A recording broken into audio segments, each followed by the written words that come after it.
Welcome to another edition of Africa Sideways. My name's Big Six Simpson, coming to you once again from beautiful Cape Town. Got slightly let down by BMW. The i3 is not in town. Car of the year in duty, so you can't blame it for that. So we got the brand new Ford Ranger. Only took a couple of months to register. It was launched in October, but we've got it now in February. The first journalist in South Africa must be doing something right. The XLS we got here today, 2.2 liters of grooviness. This is definitely an upgrade of last year's model. New traction control. Well, actually Discovery 4-level traction control. Same price, 500,000 Rand, which is, well, it's a little bit more, but you're getting a hell of a lot of car here for 500,000 Rand. That's around $26,000 for the American viewers. Unfortunately, this is not available in America. It's very big in Australia, Thailand, Mexico. First impressions of this car, definitely an upgrade on last year's model. Feels a lot more comfortable to drive.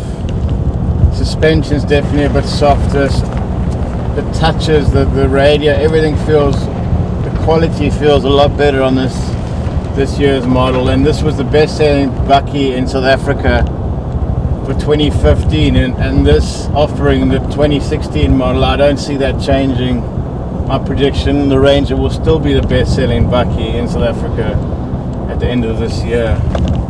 Got the 2.2 litre turbo diesel on this one. Feels like they've tuned the engine up a bit as well. Definitely a little bit more peppy.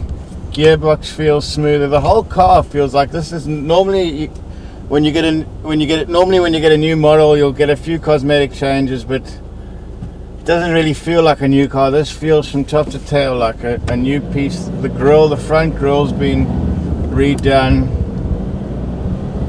You got some beautiful Continental tires on here. They've really gone to town on this one. 230 millimeters of ground clearance, more than adequate to pretty much take you anywhere. You got your 2 high, your 4 high, your 2 low, diff lock, low range. This is the ultimate off-roader, the new Ford Ranger, only on Africa Sideways. Just landed in the country, this one. It's only got 4,000 Ks on it. Just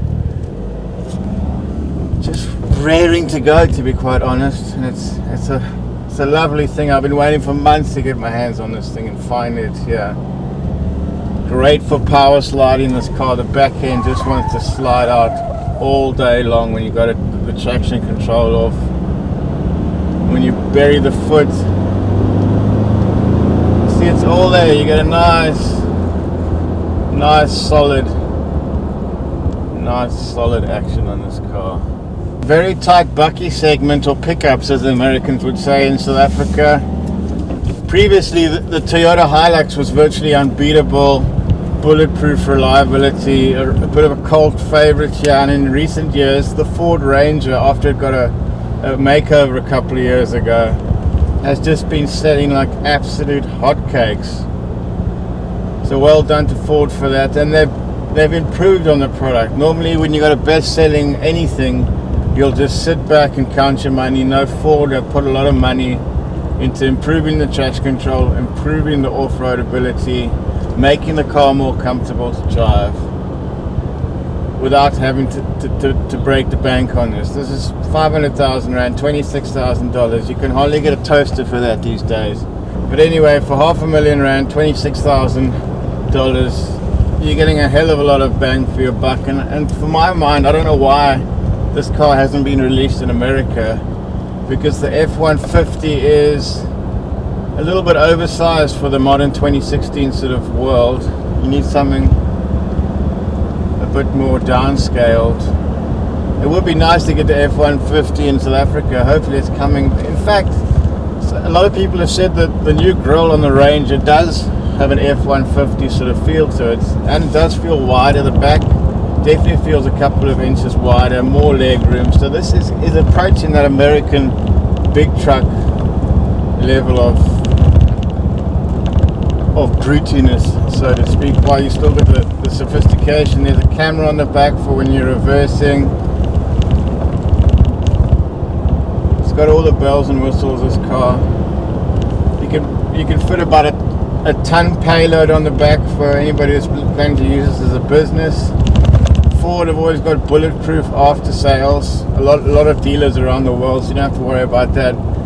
There were 1 or 2 question marks about turbo failures on the last car, but I have heard some other people that have owned Ford Rangers and had no problems with them. So, you know, you take the rough with the smooth. But in terms of sex appeal, drivability, affordability, and bang for your buck, I don't think you can really go wrong with this car, to be quite honest.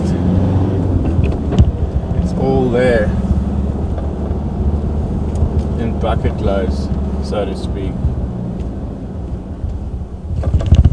I'm going to take it on a little bit of light off-roading now. Most people are never going to take this serious off-roading, but for gravel roads, light off-roading, this thing is pretty much bang on.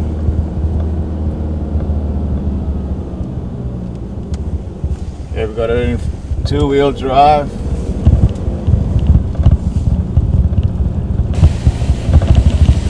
No problem whatsoever there. Here comes one man and his dog.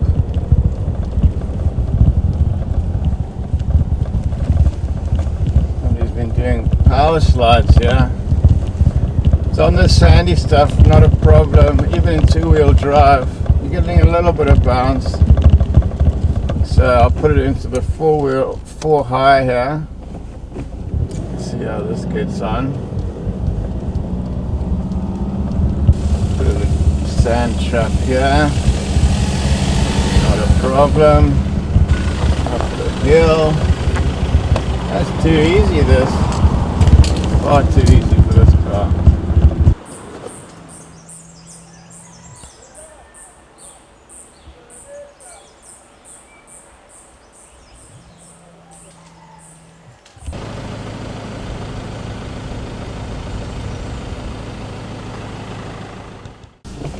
Handle that little bit of gravel without even bloody sweating. We're in the city here, so not that easy to find serious off-roading. Let's head down the road though and see what we can find.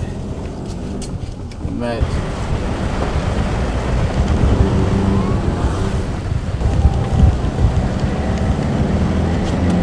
So you get 3 engine options with this car. You got the 2.2 turbo diesel, which I've got here, then you get the 2.5 petrol, and then if you're not that worried about, well, the 3.2 is also economical, but if you want more power, this has got adequate power. If you want throwback in your seat power and fuck off power, get yourself a wild track. That's going for about 600,000 or $30,000, so you're gonna pay a bit more. You don't really need extra power, but it's nice to have it, if you know what I mean. Always nice to have.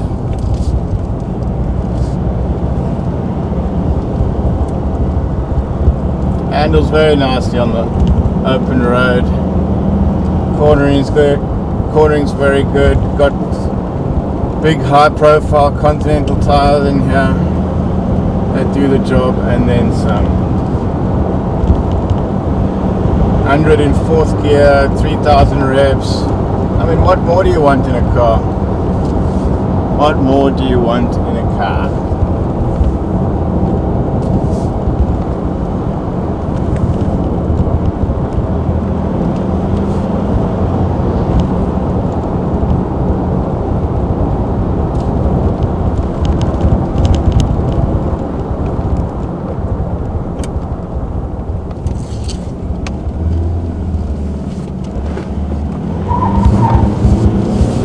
Ken wants to slip out on this car at any opportunity. I got no problem with that. Traction control off. That's 60. Got a bit of slow traffic here.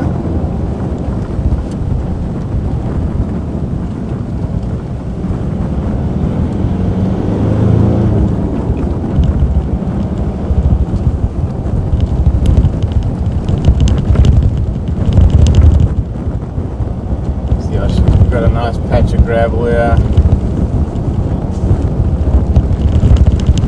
Just sits like an absolute manure.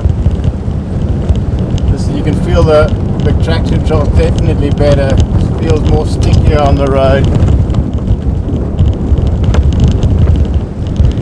Feels like a discovery, to be honest. Okay, let's do some little bit up the side of the mountain, try to check stuff here. No problem for the Ranger. Not a fucking problem.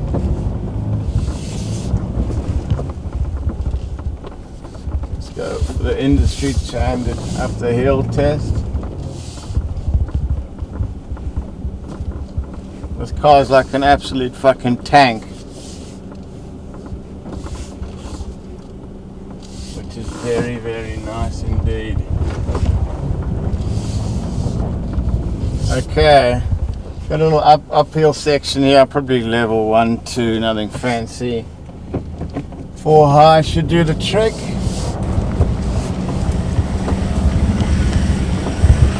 Oh, oh, that low end power is very gutsy on this car.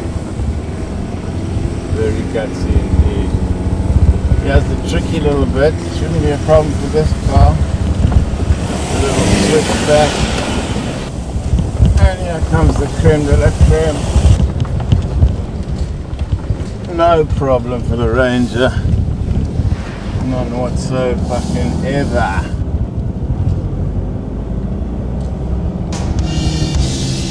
Try a little power slide on.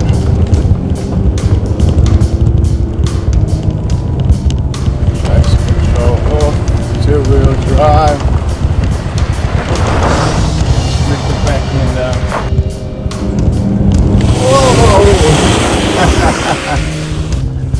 Now that's about as much fun as you can have with the clothes on. The new Ford Ranger XLS. Go get it. And you heard it first, only on Africa Sideways.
Only on Africa Sideways.